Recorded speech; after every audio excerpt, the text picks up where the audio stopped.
এক চালাক শিয়াল ছিল। একদিন জল খেতে গিয়ে সে এক কুয়োর মধ্যে পড়ে গিয়েছিল। অনেক চেষ্টা করেও সে কিছুতেই উপরে উঠতে পারল না। ইতিমধ্যে এক বোকা ছাগল কুয়োর কাছে এসে শিয়ালকে জিজ্ঞাসা করল, ভাই, এই কুয়োর জলটা কেমন? শিয়াল বলল, ভাই, সত্যি কথা বলতে আমি তো এর চেয়ে মিঠে জল আজ পর্যন্ত খাইনি।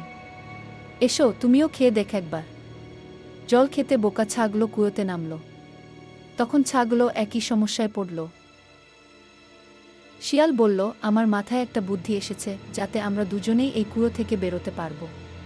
তুমি তোমার পেছনের পায়ে উপর দাঁড়াও।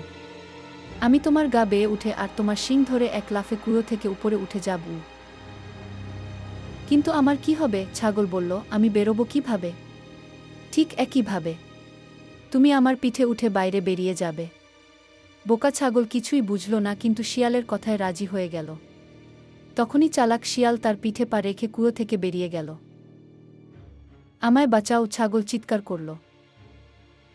শিয়াল, বোকা ছাগল, বয়স বেড়েছে, বুদ্ধি বাড়েনি। গল্পটির উপদেশ হল, অস্ত্রকে বিশ্বাস করা উচিত নয়।